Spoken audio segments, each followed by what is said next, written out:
For today's video guys, ito na naman tayo guys, no? May booking na naman tayo sa 4 Wheels. Nag-message si boss, sabi niya drive mo muna yung sasakyan ko kasi may event sa city, may kasal. Ito pala yung mga ano nila, oh, mga bulak. Fresh po to, fresh. Oh, hindi to plastic, tunay to. Kasi yung ikasal daw medyo big time kasi ano daw kapitan sa barko. So kahit doon mayroon pa nga doon sa ano sa harap. So ito pala yung van na gina-drivean ko guys, yun oh. Yun. Bali ano yan? 2.8, no? Yung ano niya. Malaki rin siya. Dahil pa nga dala nila dito. Yun. Ay, naka ano pa yung ilaw. Patay natin yung ilaw. Yun. So dito lang ako guys kasi inintay ko pa sila. Inintay ko pa sila guys dahil yung almusal. Inintay ko pa yung almusal dahil hindi pa ako nakapag-almusal guys. Pero mamaya darating na yan Diyan pala yung reception nila oh. Yun. Sa Diversion 21 Hotel yan. Maganda rin yan dito eh. Yun oh. Napakalinis ng kapaligiran dito. Ganda talaga. Pero ang problema lang, mag-alas 8 na. Sumasakit na yung tiyan ko guys. Sumasakit na. Kaya sana nga dumating na sila, no?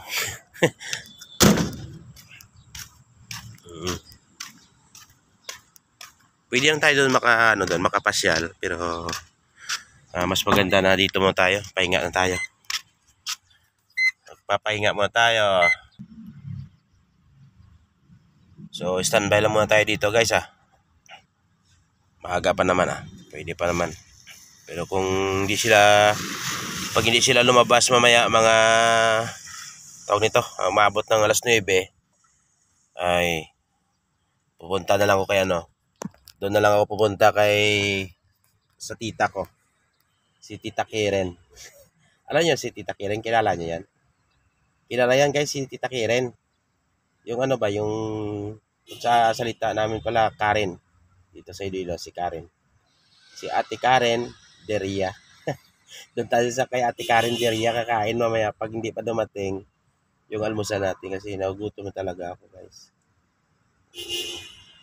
Actually, biyahe natin ang schedule ko so ngayon itong Friday hanggang sa Sunday to.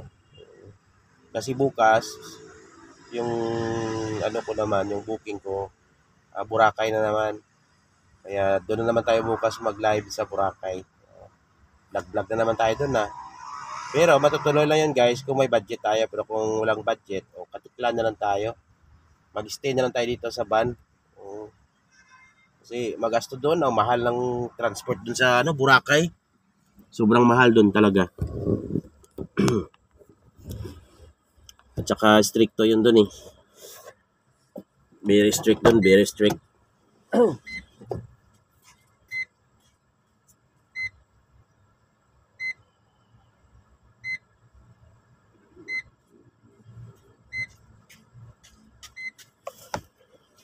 Ay nako.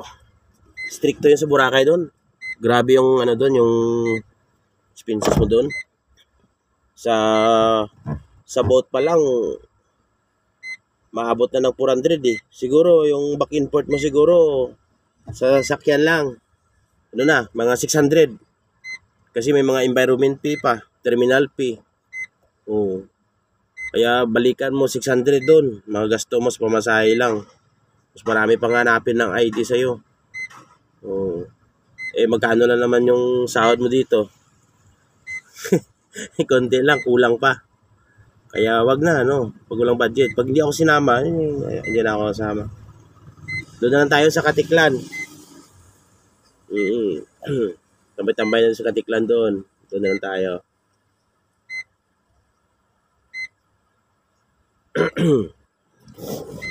So sana nga bukas no matulungan tayo ng ng mga pasahero natin. Kasi minsan yung mga pasahero ko guys, mga mabait din. Ay, hindi ko naman sinasabi na masama. Kumbaga may iba talaga sa kanila na meron talaga silang yung kanilang tawag niyan, initiative yun. Maganda talaga yung mga initiative. Halimbawa, yung iba, alam nila na may allowance ako. Pawala lang sila dyan. Pero yung iba naman, kahit alam nila mayroon akong allowance kasi driver ako, pero nagsasabi talaga sila na kuya, sama ka. Kumain ka kuya. Huwag ka mahiya. Sama ka sa amin. Yun. Kaya maganda talaga yung mga ganyan mga pasahero. Tapos minsan nga binibigyan na ako kahit 200. Masaya ako noon. Sayang pa yung 200 na yan. Minsan 500. Yun. Kaya sana nga bukas masama tayo doon sa Boracay para makaapak naman tayo sa malambot na buhangin. Malambot na buhangin. Kaya nga, ang hirap rin kaya doon sa Boracay, isipin mo, ilang daang kilometros takbuhin mo noon na siguro nasa 5 oras yata ang takbo ko Tapos 2 stopover, kaya isa lang. O 2 or isa. Kaya bukas gawin ko, wag ko muna ito i-full tank. Wag muna ako mag-full tank mamaya para yung pahinga ko 2. Kasi sakit din sa balakang. Sa baywang, masakit din sa baywang. Nakaupo ka ng 5 oras. Masakit din. Kaya bukas, hindi ko na lang pagpunuin to. Para may stopover 2.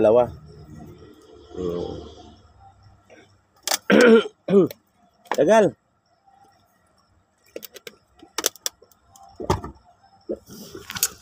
Tagal talaga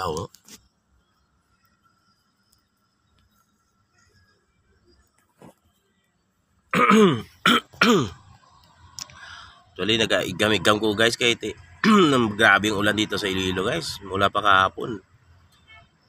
Basa pa nga ito Yung may kasamaan tayo doon na pumunta doon sa ilalim Ang kasamaan kong Grab. Yung Grab Food. Kasi yung trabaho ko talaga guys, Grab Food delivery po ako. Grab Food. Ito extra ko lang po ito. Halimbawa, pag may nag-booking dito, tinatawagan ako. Pag walang balik ako sa food. Yun talaga regular ko na trabaho, yung food. Kaya dito sa Iloilo, alam ko naman yung mga sikot-sikot dito kasi kahit mga eskinita, napasok ko na yan. Napasok ko na yan. So dito muna yung ating video guys, no? So maraming salamat sa sa panood. Sana pag nakita nyo to, please subscribe na lang po, Subscribe, like. Tapos kung may pagkakataon, share. So bye-bye. Chew.